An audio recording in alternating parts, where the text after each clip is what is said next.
thought Tiffany and I were forever. We'd been together for 5 years, building what I believed was a solid foundation for our future. We talked about marriage, kids, the whole 9 yards.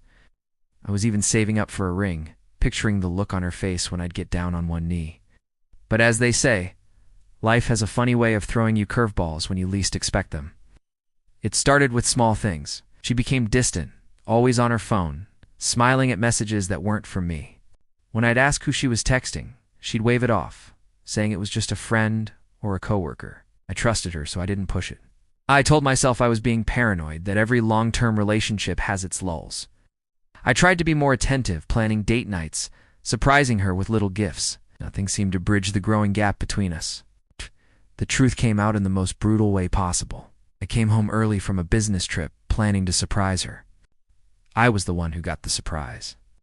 Her car wasn't in the driveway, which was odd for a weeknight. I walked in calling her name and found a note on the kitchen counter. It was short, cold, and utterly devastating. She wrote that she'd met someone else, that she'd moved on, and that all her things were already gone. She was sorry for the way I found out, but she felt this was for the best. Just like that, 5 years of my life were erased by a single piece of paper. The pain was indescribable. It felt like a physical blow, knocking the air right out of my lungs. I spent days and days replaying every moment, searching for clues I might have missed. My friends were amazing. They came over, brought food, and just sat with me while I processed the betrayal. They told me to be angry, to shout, to cry, to do whatever I needed to do. And I was angry. The sadness soon turned into a white-hot rage. How could she do this? After everything we'd shared? And who was this new guy? My mind started racing. I remembered her mentioning a new colleague at her marketing firm, a guy named Mark. She'd said he was a real go-getter. A quick search on social media confirmed my fears. There they were, Tiffany and Mark, their profiles littered with pictures of them looking blissfully happy. The photos were dated, going back weeks, even before she left. She hadn't just met someone else. She had been living a double life. That's when the idea of revenge started to form. It wasn't about hurting her physically or doing anything illegal. I wanted something more subtle, more psychological. I wanted her to feel a fraction of the unease and paranoia she had put me through. I wanted her to know that moving on so easily wasn't going to be a clean break. My revenge would be cold, calculated, and it would follow her like a shadow. I knew a lot about Tiffany, her habits, her routines, and her new life with Mark. She loved a specific small batch coffee from a boutique shop across town. She thought I never paid attention, but I remembered the name of the brand. I went online and ordered a large bag, having it delivered anonymously to her in Mark's new apartment. I included a simple, unsigned note, "Enjoy your morning," a few days later. A mutual friend told me Tiffany was creeped out. She couldn't figure out who sent the coffee. Mark thought it was just a nice gesture from a neighbor, but Tiffany knew better. The specificity of the gift unnerved her. She knew it had to be from someone who knew her intimately. She suspected it was me, but she couldn't prove it. The seed of doubt was planted. Next, I focused on their social lives.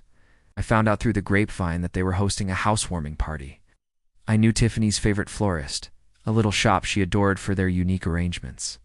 I ordered a large, extravagant bouquet of white lila, the same flowers I had given her on our first anniversary, and had them delivered an hour before the party started.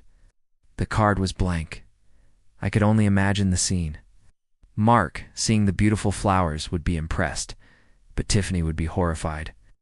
White lilies are often associated with funerals, a grim symbolism I was sure she wouldn't miss. Our friend later told me the flowers became the talk of the party. Tiffany spent the whole night looking over her shoulder, her smile never quite reaching her eyes. She was on edge, and Mark was getting annoyed by her constant anxiety. Perfect. My plan was working better than I could have imagined.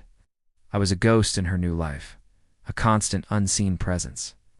I never contacted her directly. I never made any threats. I just sent little reminders of our shared past, things that only she would understand the significance of. A few weeks passed. I heard they were going on a weekend trip to a cozy bed and breakfast in the mountains, a place we had always talked about visiting but never did. It was easy to find the reservation. I called the inn, pretending to be a friend, and arranged for a bottle of their favorite champagne to be waiting in their room. The note this time was just 2 words. Should have been us. This one really got to her. Our friend called me saying Tiffany had a complete meltdown. She accused Mark of not taking her fears seriously. Their romantic getaway turned into a massive fight.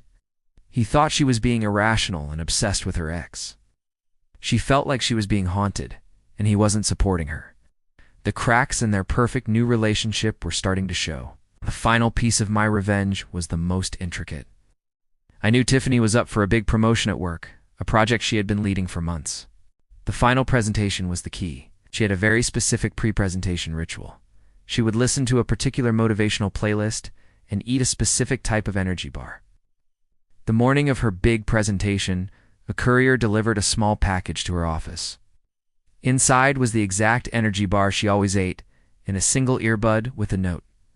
"Break a leg. I know you'll be great." This was the final straw. It wasn't just a reminder of the past. It was an intrusion into her present, her career, her most private rituals. It showed her that no part of her life was truly free from my memory.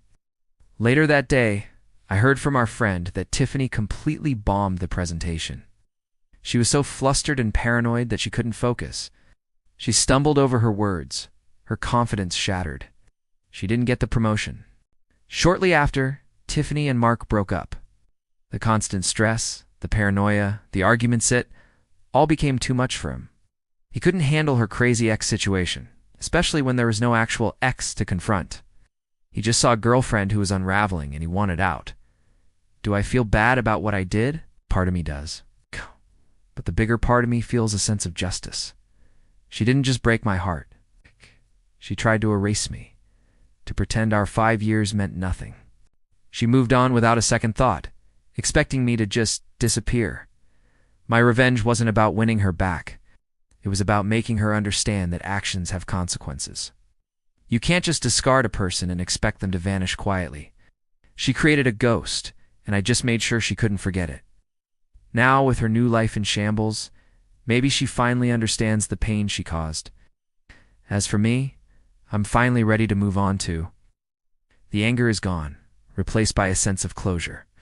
I got my cold revenge, and now my future is my own again. Thanks for listening to my story. If you've been through something similar, remember that taking care of yourself is the most important thing. Don't forget to like and subscribe for more stories.